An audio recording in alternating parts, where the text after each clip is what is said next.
when in May this year, my country confronted unprovoked aggression from our eastern front, the enemy came shrouded in arrogance. We sent them back in humiliation, delivering our bloody nose. Excellencies,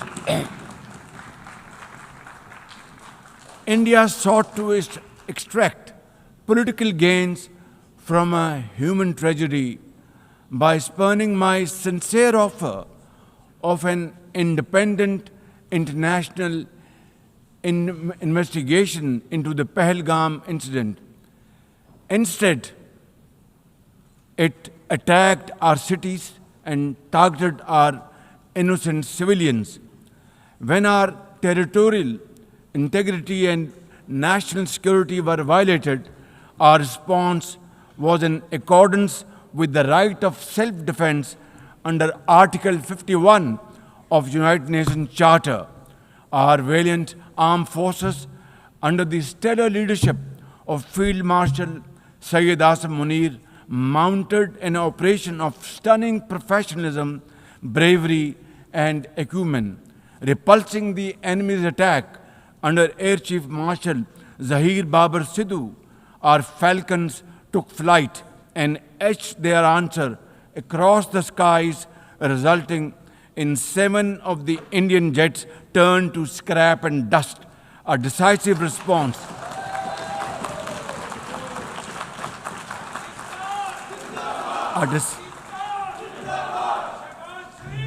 A decisive response to the aggressor that will echo through the annals of history.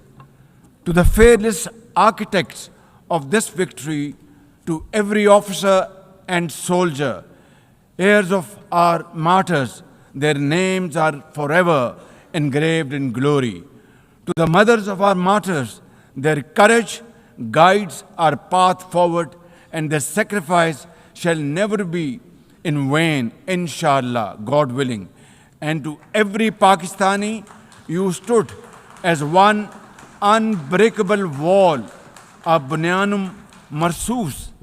Excellencies, though in a position of strength, Pakistan agreed to a ceasefire facilitated by President Donald Trump's bold and visionary leadership. We express our deep appreciation to him and his team for their active role in bringing about the ceasefire. President Trump's efforts for peace helped avert a more threatening war in South Asia.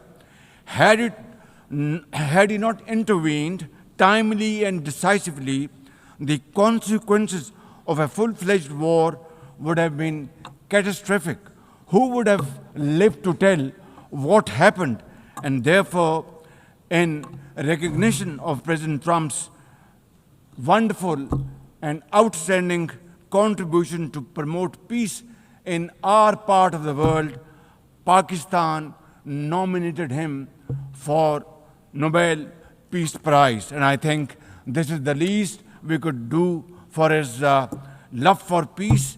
And I think truly he's a man of peace. Ladies and gentlemen, we're also grateful to our friends and partners, including China, Turkey, Saudi Arabia, Qatar, Azerbaijan, Iran, UAE, and of course, UN Secretary General for extending their diplomatic support to Pakistan at this crucial time. Excellencies, we have won the war, and now we seek to win peace in our part of the world. And this is my most sincere and serious offer before this August Assembly of the World Nations. Pakistan stands ready for a composite, comprehensive, and result-oriented dialogue with India on all outstanding issues. South Asia requires, ladies and gentlemen, proactive rather than provocative leadership. India's unilateral and illegal attempt to hold the Indus Water Treaty in abeyance defies the provisions of the treaty itself as well as the norms of international law. Pakistan has made it abundantly clear, and let there be no doubt once again in anybody's mind, as I said last year in this hall, from this podium, we will definitely and ardently defend, inshallah, the inseparable right of our 240 million people on these waters. To us, any violation of this Indus Treaty represents an act of war. Pakistan condemns terrorism in all its forms and manifestation. For over 2 decades, Pakistan has been at the front line of global counter-terrorism efforts, having suffered over 90,000 people. We lost 90,000 people of our country, babies, children, mothers, sisters, brothers, elderly people, doctors, engineers, and also suffered economic loss of $150 billion. Please tell me, put your hand on your heart, that what can be a bigger manifestation of our commitment to fight terrorism and erase it not only from the face of Pakistan, but from the face of this global world. And I believe a man killed in New York is a man killed in Lahore, a man killed in Islamabad is a man killed in London. It's a global village. So I think unless and until terrorism is defeated hands down. Mr. President, this assembly witnessed absurd theatrics in the morning from the Prime Minister of Pakistan, who once again glorified terrorism that is so central to their foreign policy. However, no degree of drama and no level of lies can conceal the facts. This is the very same Pakistan which, at the UN Security Council on 25th April 2025, shielded the Resistance Front, a Pakistani-sponsored terror outfit, from the responsibility of carrying out the barbaric massacre of tourists in the Indian Union territory of Jammu and Kashmir. Mr. President, a country long steeped in the tradition of deploying and exporting terrorism has no shame in advancing the most ludicrous narratives to that end.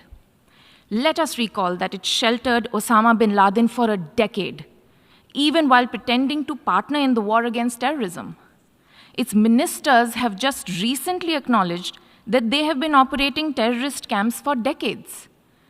It should come as no surprise that once again this duplicity continues, this time at the level of its prime minister.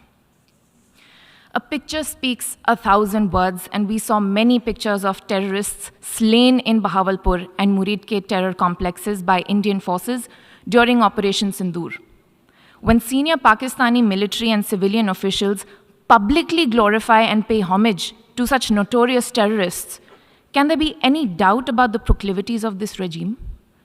The Prime Minister of Pakistan also advanced a bizarre account of the recent conflict with India. The record on this matter is clear. Till 9th May, Pakistan was threatening more attacks on India, but on 10th May, its military pleaded with us directly for a cessation to the fighting. The intervening event was the destruction caused to multiple Pakistani air bases by Indian forces. The pictures of that damage are, of course, publicly accessible. If destroyed runways and burnt-out hangars look like victory, as the Prime Minister claimed, Pakistan is welcome to enjoy it. The truth is that, as in the past, Pakistan is responsible for a terrorist attack on innocent civilians in India. We have exercised the right to defend our people against such actions and have brought the organizers and perpetrators to justice. The Pakistani Prime Minister has spoken about wanting peace with India. If he is indeed sincere, the pathway is clear. Pakistan must immediately shut down all terrorist camps and hand over to us terrorists wanted in India. It is also ironic that a country which wallows in hate, bigotry, and intolerance should preach to this assembly on matters of faith. The political and public discourse of Pakistan reflects its true nature. Clearly, a look by them at the mirror is long overdue. Mr. President, India and Pakistan have long agreed that any outstanding issue between them will be addressed bilaterally. There is no room for any third party in that regard. This is our long-standing national position.